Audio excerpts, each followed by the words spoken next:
नमस्कार, आदाब। मैं अफसर अली, आप देख रहे हैं एशियन न्यूज़ एनसीआर। आपको जैसे ही पता होगा, अभी 2 दिन पहले एक ट्रक से एक बस टकरा गई थी जिसमें काफ़ी लोगों की मृत्यु हो गई थी। मैं बात करना चाहूँगा मथुरा के अंदर का ये हादसा है, जहाँ पर नियाती अस्पताल में ये जो पेशेंट्स हैं यहाँ पर भर्ती हैं।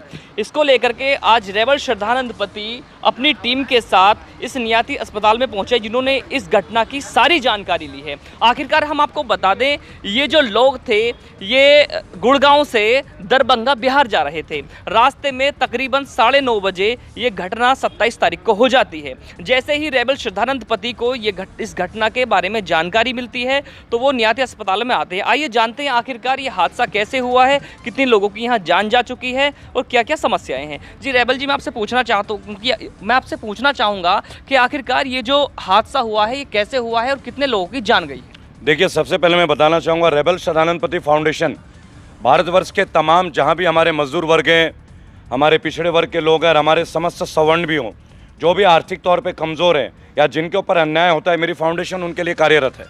मुझे कल रात बिहार के लाइव इंडिया चैनल के माध्यम से खबर आई कि गुड़गांव से दरभंगा जाने के उपक्रम में एक डबल डेकर बस जो है वो एक ट्रक के साथ भिड़ंत हो जाती है और बहुत ही भयानक दृश्य होता है, जिसमें लगभग 15 लोगों की जाने की खबर आई है हमारे पास। उसमें से एक परिवार है जो कि बेहद गरीब परिवार है बिहार का। एक ही परिवार के 4 लोग आईसीयू में होते हैं। उनमें से एक बेटी जो है, गुड़िया, जो मैं उसका नाम नहीं लूँगा, वो 6 साल की उम्र की जो है वो अकाल मृत्यु का शिकार होती है। ये बहुत दुखद घटना है। और उनकी माता जी हैं, उनके पिताजी हैं मोहम्मद शकील साहब, उनके भाई हैं, वो सब आईसीयू में एडमिटेड हैं। उनकी माताजी इसी अस्पताल, आप जो अस्पताल देख रहे हैं नियाती मेडिसिटी, मैं बताना चाहूँगा जहाँ हम ये खड़े हैं, नियाती मेडिसिटी हॉस्पिटल जो मथुरा के अंदर है, ये सारा नज़ारा यहाँ का है जो रेबल बता रहे हैं। जी देखिए, नियाती अस्पताल यहाँ के सबसे बड़े अस्पतालों में काउंट की जाती है।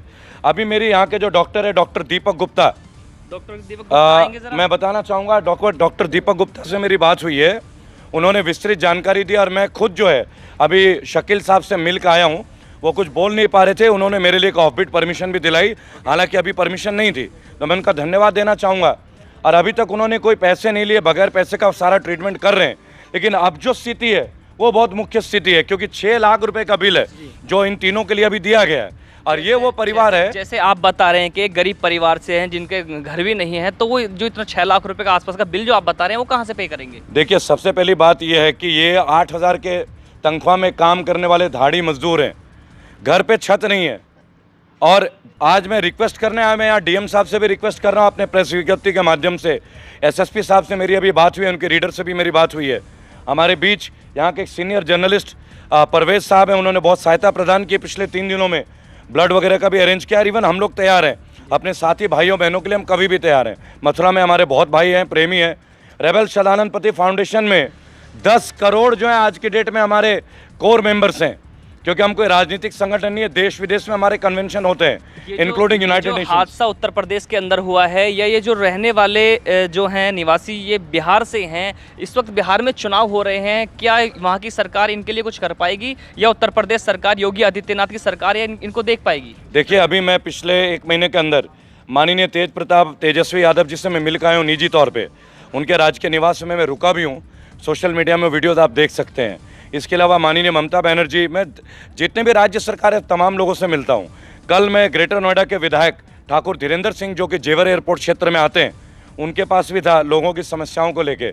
1 दिन पहले मैं मेरठ में था बहन गरिमा चौधरी के इंसाफ के लिए। मैं रोज़ सड़क पे ही होता हूँ, आप मेरा कवरेज भी देखते होंगे तमाम चैनलों में। इस वक्त लगभग 140 चैनलों में हमारे वीडियोज़ आते हैं। और आपको बताना चाहूँगा, ये जो परिवार है ये मानसिक तौर पर और वित्तीय तौर पर भी अक्षम है इस दुर्दशा से बाहर आने में। ये जो अस्पताल है ये काफ़ी इतना बड़ा अस्पताल है, क्या ये इन मज़दूरों को जो इतनी बड़ी रकम है, क्या ये कुछ कर पाएगा इनके लिए, या ये जो अस्पताल है ये अमीरों के लिए ही है? इस बारे में क्या कहना चाहिए? देखिए, मैं एक बात बताना चाहूँगा, अस्पताल तो सभी के लिए होता है, क्योंकि अस्पताल तो चलता ही है पैसे से और चिकित्सा से। डॉक्टर्स हैं, पेशेंट्स हैं, मेंटेनेंस है, सब चीज़ें हैं। लेकिन एक बात है जो मुझे पता चला है, नीरा राडिया जी का अस्पताल है, तो निजी तौर पर आज मैं उनसे संपर्क करूँगा, क्योंकि एक बहुत ही सामाजिक व्यक्ति हैं और इंडिया में पॉलिटिकल तौर पे भी उन्हें बहुत अच्छे से जाना जाता है। यहाँ के बारे में हमने कई सारे बुरी बातें भी सुनी है, मैं आपके वीडियो में बताना चाहूँगा। लेकिन मैं यकीन तब करता हूँ जब हमारे साथ कुछ बीतता है। जिस साथी मजदूर भाई बहनों के लिए मैं आवाज़ उठा रहा हूँ, अगर उनके मेडिकल फीस में कटौती नहीं हुई तो आगाज़ मैं इसी अस्पताल के गेट से पुनः करूँगा। ये भी मेरा आपसे वादा है, क्योंकि मैं बागी हूँ, मैं रेबल हूँ, मैं बगावत करता हूँ और मेरे साथ जितने साथी वो यहीं बगावत करेंगे। मथुरा जो है वैसे भी नंद नगरी है, राधे राधे की नगरी है। यहाँ से मेरा बहुत पुराना रिश्ता है गोवर्धन से। जो उनके परिजन है तो उनको बुलाना चाहेंगे आप आइए। मोहम्मद शमशाद साहब, ये हमारे मोहम्मद शमशाद है, इनकी जो सिस्टर है इस वक्त आईसीयू में। इनके जो जीजाजी है मोहम्मद शकील जी, जिनसे भी अभी मैं मिल कर आया हूँ, वो बोलने की स्थिति में नहीं है। तो आप जो बिहार सरकार से या उत्तर प्रदेश सरकार से या किन लोगों से ये मदद चाहते हैं कि ये जो मामला है आपके साथ में जल्दी से जल्दी निपट जाए? हमने सभी भाइयों से मदद चाहते हैं, जो सभी भाइयों मिलकर मेरी मदद करें ताकि मैं यहाँ के समस्या से हल पा सकूं। तो कितनी सैलरी मिलती थी? कितनी? 8,000 रुपये सैलरी मिलती थी। तो ये सक्षम नहीं है बिल्कुल देने? नहीं, कुछ नहीं है, घर नहीं है। सर जी, 8,000 रुपये कमाने वाला अपने बीवी बच्चे भी पालेगा, मकान का किराया भी देगा, बस का किराया भी देगा, और वो 8 लाख का बिल देगा। ये बिल तो निर्मला जी बता सकती हैं। 8,000 यानी साल के 96,000। निर्मला जी बोलते हैं मध्यम वर्ग का परिवार 6 लाख से 18 लाख कमा लेते हैं। आप बता दीजिए, 8,000 कमाने वाला साल का 1 लाख नहीं होता, 12-8 96,000 होता है। उसी में 2 बच्चे पलने, मियाँ बीवी पलने, किराया देना है, आटा दाल चाट सब उसी में गुजारा करना है जी। तो मैं तो माननीय मुख्यमंत्री उत्तर प्रदेश सरकार योगी आदित्यनाथ जी से निवेदन करूंगा, विनम्र निवेदन करूंगा कि ना मरीज की जात देखी जाए, ना उसका धर्म देखा जाए। एक ही चीज़ देखी जाए कि ये मजदूर है। और यही में हमारे 25 मजदूर रोटी खाते हुए मरे थे ट्रक के भिड़ंत में। तब आपने कहा था लॉकडाउन में गाड़ियाँ नहीं चल रही हैं, तो हेलीकॉप्टर तो गिरने गया था। और आज जो मेरे साथी गाड़ी में पुनः मर रहे हैं, आपके बड़े बड़े नेता मध्य प्रदेश राजस्थान के चुनाव में रिजॉर्ट में रुकते हैं, 1 दिन का होटल का खर्चा 5 लाख आता है। इनके 3 दिन के इमरजेंसी का जो हालात है, जो ये बंदा आज रो रहा है या दुखी है, इसके 3 दिन का इलाज का खर्चा 6 लाख है। धिक्कार है आप लोगों के मैनेजमेंट सिस्टम पे, और धिक्कार है आपके केंद्र की सरकार की बैड गवर्नेंस का। एक अधिकारी उठ के नहीं आया। इनकी भांजी की मृत्यु होती है, उनका शव यहाँ मथुरा में दफनाया जाता है। एक 6 साल की बच्ची मृत होती है, क्या वो अपने पैतृक शहर में दफनाने का भी हक उसे हम नहीं दे सकते? 2 गज जमीन नहीं दे पाए हम, और हम कहते हैं मानव है। और फिर आप एक भवन का निर्माण करते हैं राम जन्मभूमि का। मैं भी ब्राह्मण हूँ। तो आपको क्या लगता है? मैं भी ब्राह्मण हूँ। अफसर जी 1 मिनट रुकिएगा आप अभी। मैं भी ब्राह्मण हूँ। अब आप सोचिए, अस्पताल जरूरी है, मंदिर मस्जिद पहले जरूरी है? कॉलेज जरूरी है, मंदिर मस्जिद पहले जरूरी है? जब आपको इसका जवाब मिल जाए, आंख से आंख डाल के बात कर लीजिएगा। प्रभु राम हमारे दिल में बसते हैं, रोम रोम में बसते हैं। वो तो जहां जाओ राम राम ही रहेंगे। लेकिन ये कहां जाएंगे? 1 मिनट, ये कहां जाएंगे? इनकी जगह तो बताइए। क्या अयोध्या जाके, क्या बाबरी मस्जिद जाके, क्या ताजमहल जाके इनको इलाज मिल जाएगा? क्या आईसीयू की फैसिलिटी आप ताजमहल में दे देंगे, या लाल किले में दे देंगे, या राम मंदिर में दे देंगे? इसका जवाब दीजिएगा आप।